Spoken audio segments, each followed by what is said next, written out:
When most people online talk about the SoundCloud era, they usually fall into one of two camps. Those that think it began in 2016 because their first real exposure to the sound came from the viral XXL freshman 2016 class with Lil Uzi and Yachty. Or they fall on the other side of the spectrum by bringing up artists that technically used the platform in their early years, like Chance the Rapper, Post Malone, and even the days of Odd Future, as if they were the pioneers of the genre. I do get their point to a degree. These artists grew a lot of their careers while uploading to the platform, but I wouldn't lump them into the movement or subgenre of SoundCloud rap. I would say the true parents of the generation of rappers that are most often referred to as the SoundCloud era were artists that were on the platform before it gained its popularity, while they really developed a lot of their own sound while simultaneously gaining an underground cult following, like Young Lean, Raider Clan, Bones, and even Chief Keef. In my opinion, what distinguished SoundCloud rap from previous eras was the spike in availability of home recording equipment and the new ability it provided for literally anyone to record and upload their own music to a streaming platform.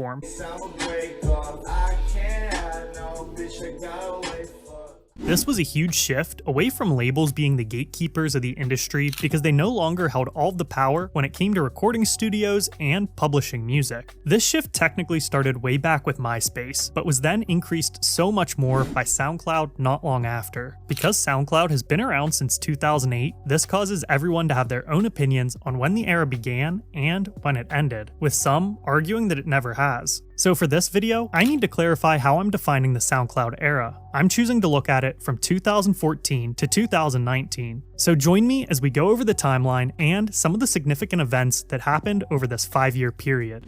We're starting at 2014 because that's what I view as the birth of modern SoundCloud. While the artists I'm focusing on this year aren't the ones dominating music at this time, they were grinding and starting to lay the foundation for the era that they were about to lead. A lot of things happened this year. Denzel Curry recently went solo, leaving the Raider Clan. Famous Dex is showing off crazy energy. XXX drops Vice City and forms members only with Ski Mask the Slump God. Playboi Carti joins Awful Records. Uzi drops Purple Thoughts. 21 Savage drops his first single, while Lil Peep begins uploading singles to the platform. Not everyone knows about these hidden gems yet, but those that do definitely know there's a storm of talent starting to brew in the underground. 2014 is not the year that many SoundCloud rappers blew up, but it's the year that many started their journey and started forming their fan bases.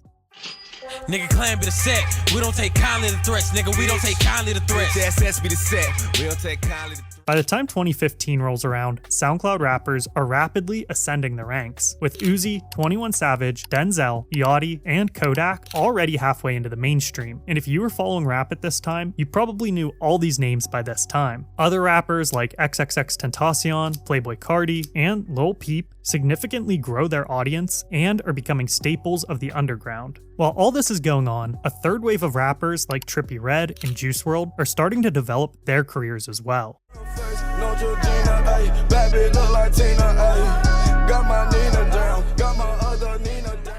Now we're getting into the golden years with 2016, which is when the mainstream is introduced to the sound. It's truly the year that the mainstream world found out about SoundCloud. The XXL Cypher started this movement, and from that point on, it's a gold rush of new rappers and new sounds that flood the platform. Many classic mixtapes and debut studio albums dropped throughout this year.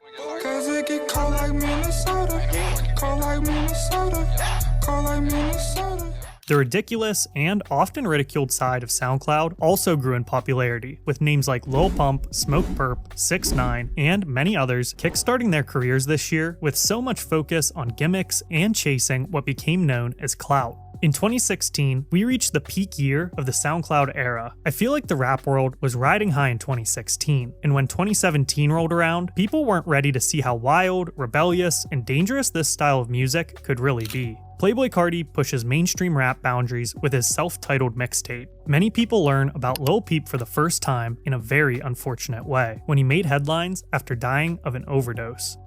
He was only 21. A popular YouTube star and emerging rapper Lil Peep died last night right before he was set to perform in Tucson. The mainstream also learns about X this year, due to his troubles with domestic violence. To top it all off, at the end of the year, rappers like Lil Pump and 6ix9ine gained massive popularity, which in my opinion, ironically marked the beginning of the end for the SoundCloud era. This was also the year the third wave of rappers really blew up, like Trippie Redd, Juice WRLD, and Lil Skies. They'd caught their stride and brought back the authenticity to continue this era for a little longer. I'm still trapping every day, I think I'm stuck in my ways. If you looking for a handout, get the fuck out my face. In 2018, it officially went mainstream, and then it fell apart. The term SoundCloud is so overused by now, it becomes a joke in and of itself, with Saturday Night Live even making a skit about it. Yo, Lil Pump, Sam Rockwell, there's a certain guy. Tucci gang, Tucci gang, Tucci gang, Tucci gang, Tucci gang, Tucci gang, Tucci gang. That's always a good indicator that a moment in pop culture is reaching the end of its life cycle. In spite of this, XXX drops the biggest album of this entire era. However, he then tragically dies only several months after the release. Developing right now, a search for a killer in South Florida after an up-and-coming rapper is shot dead. 20-year-old XXXTentacion killed in an apparent robbery. Police say the artist, whose real name is Jose Onfroy, was leaving a Broward County motorcycle shop yesterday when he was shot by two men who ran up to his car. He was rushed to a hospital but did not make it. Onfroy's death comes just weeks after he earned his first #1 album, which debuted March 31st. Which gave the mainstream news fuel to form their own narratives about the genre and the generation of artists, which were often spun in a negative way. With mainstream labels catching on and signing so many of the once unique artists, it led to a lot of the now signed artists to have some real flops, because after being signed to a label, it seemed like they took away some part of whatever made the artists so unique in the first place. But there were still some bright spots, with Die Lit from Cardi, Goodbye and Good Riddance from Juice WRLD, and Question Mark from X. And these projects really start to define the last great albums from the SoundCloud era.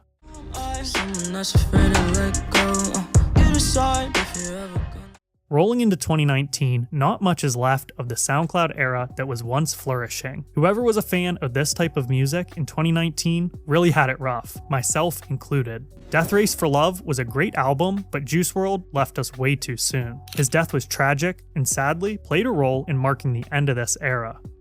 Juice WRLD seemed to be on top of the world. His music career exploding. The video for his hit Lucid Dreams with almost 400 million views on YouTube. This morning, so many questions as to how a seemingly healthy 21-year-old could die so unexpectedly.